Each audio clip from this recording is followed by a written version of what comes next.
तो आज का जो हमारा शेयर रहने वाला है वो है राधिको खैतान लिमिटेड। शेयर में देखोगे तो एक बढ़िया तेज़ी देखने को मिला फ्राइडे को, और वही अगर 5 दिन की बात करें तो यहाँ पे 4.52% का तेज़ी है। एक महीने की बात करें तो शेयर 10 अप्रॉक्स 11% तक चढ़ चुका है। 6 महीने की बात करें तो 33% का रिटर्न है, और वही अगर हम एक लॉन्ग टर्म 1 साल की टाइम फ्रेम देखें तो अप्रॉक्स 41% का एक बेहतरीन रिटर्न बता के दिया है। इस पर कोई डाउट है आपको नहीं होना चाहिए। अब यहाँ पे जो 52 वीक हाई है वो 3423 रुपीज़ का है। वहाँ से देखें तो इतना ज़्यादा भी कोई करेक्टेड शेयर नहीं है। ओके, नाउ यहाँ पे अच्छा खासा लेवल्स पे अब यहाँ पे कंपनी ने क्या किया है, कंपनी ने यहाँ पे बहुत ही बेहतरीन रिजल्ट्स का भी अनाउंसमेंट कर दिया है।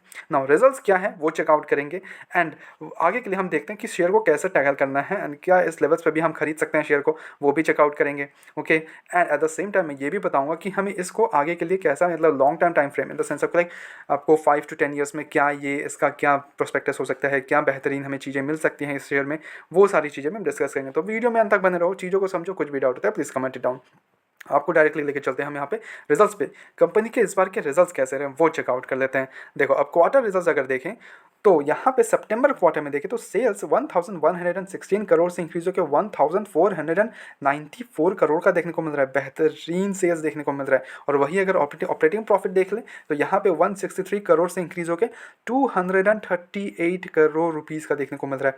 यहाँ बेहतरीन जंप है। नो डाउट एक्सपेंसेस इंक्रीज हुए हैं, ऑब्वियसली बात है, सेल्स इंक्रीज हुए हैं तो एक्सपेंसेस इंक्रीज होना काफ़ी लाजमी है, but at the same time maintained है। ऑपरेटिंग प्रॉफिट बेहतरीन है।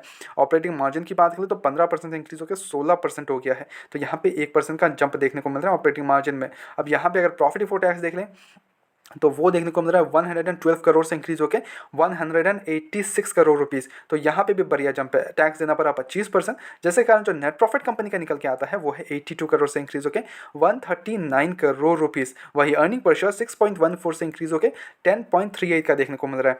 तो क्या रिजल्ट बेहतरीन है? बेहतरीन रिजल्ट मैंने इसलिए बोले थे आपको, ठीक है, वीडियो के स्टार्टिंग में बताए थे, या क्या मैंने चेकआउट किया इसको, and results are actually pretty great. That's why share continuously चल रहा है, कंटिन्यूसली बहुत बेहतरीन तरीके से चल रहा है ना। यहाँ पे अर्निंग पर शेयर इंक्रीज हुआ है, आपका नेट प्रॉफिट इंक्रीज हुआ है, सेल्स इंक्रीज बढ़ रहे हैं, कंपनी का ऑपरेटिंग मार्जिन इंक्रीज हुआ है, कंपनी का एबिटा हर एक पैमाने में बहुत ही बेहतरीन रिजल्ट बना के दिया है कंपनी ने। इस पर कोई डाउट नहीं होना चाहिए आपको ना। कुछ फंडामेंटल्स भी चेकआउट कर लेते हैं। देखो, अब यहाँ पे अगर देखें तो कंपनी एक्चुअली एक लिकर बिजनेस से इन्वॉल्व है। अब liquor business in India is like कि ग्रोइंग सेक्टर, ग्रोइंग इंडिया, ठीक है, बिकॉज लिकर्स आर लाइक बेहतरीन है चीज़ें, ठीक है, समझ पा रहे हो। अब यहाँ पे ओके, ऑब्वियसली हम पीते नहीं है तो ऑब्वियसली पता भी नहीं होगा, बट जो पीते हैं वो उनको पता होगा कि यहाँ पे जो भी इंडियन मेड फॉरेन लिकर है वो सप्लायर हो गए आपके। देन बड़े बड़े जो नाम, ऑब्वियसली मेरे को इतना नाम्स वगैरह के बारे में पता नहीं है, but still liquor business is one of the growing business in India continuously. अब मार्केट कैप वगैरह 44,000 करोड़ का है। स्टॉक का पी हाईली ओवर वैल्यूड है, I know. R O C R भी देखे तो ठीक ठाक है, बेहतरीन है। डेप्थ देख लें तो वो है 624 करोड़, जो कि डेप्ट इक्विटी बनाता है 0.21 डेप्ट इक्विटी। ऐसा नहीं कि बहुत ज़्यादा है, बिकॉज बैलेंस शीट चेकआउट करो तो कंपनी के पास रिजर्व्स भरे हुए हैं 2890 करोड़ रुपीज़ के, तो यहाँ पे बेहतरीन है।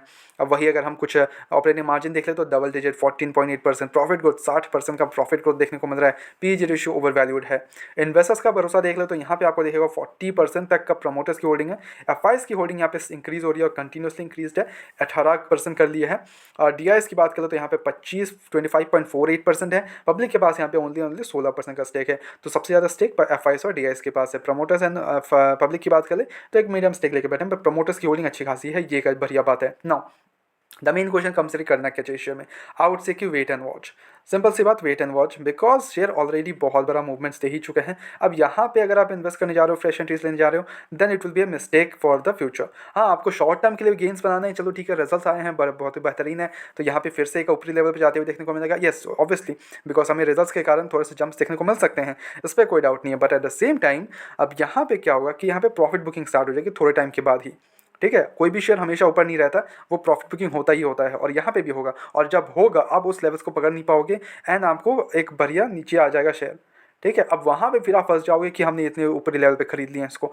That's why I am saying कि वेट एंड वॉच। जैसे गिरावट में मिले आपको शेयर, आपको वैल्यूएशंस ठीक लगे, उस लेवल्स पे खरीदना सही लगे, then go ahead and invest at that time. ना कि आप किसी भी लेवल्स पे खरीद लो। हर एक शेयर को पकड़ने का भी लेवल्स होना चाहिए कि आप किस लेवल्स में इसको शेयर को खरीदना चाहते हो, बिकॉज इतनी ऊपर ही उतना ऊपर खरीद के हम ऑब्वियसली थोड़ी ना हमें 5-10 साल वो करना है, ठीक है। अब ये सारी बिजनेस क्या होगी कि इसको हम शॉर्ट टर्म्स 2 to 3 years लिए, पैसा बनाया, अंदर निकल गए अच्छा खासा, ठीक है। ये हो सकता है। अगर आपको एक लॉन्ग टर्म रखना है कि 5-10 साल से बैठे हुए हैं शेयर में, देन वो अलग चीज़ है, एक टोटली अलग कंसेप्ट हो जाता है उसका, ठीक है ना। मेरी तरफ से इस शेयर में कोई भी बाय एंड सेल कमीशन बिल्कुल भी नहीं है, ओनली सजेशन है। अपने एजुकेशन पर्पस के तौर पे वीडियो को देखो, go ahead do your own research as well and then make the investments. Blindly किसी पे विश्वास करके इन्वेस्टमेंट्स ना करें। It's not only me, it's for everyone, ठीक है। किसी पे विश्वास ना करें, डायरेक्टली अपना ही सुने एंड अपने फाइनेंशियल एडवाइस से पूछे बिना अपना इन्वेस्टमेंट्स ना करें। ऐसे रेगुलर अपडेट्स के लिए चैनल को सब्सक्राइब करो, वीडियो को लाइक करो। मिलते हैं नेक्स्ट वीडियोस में।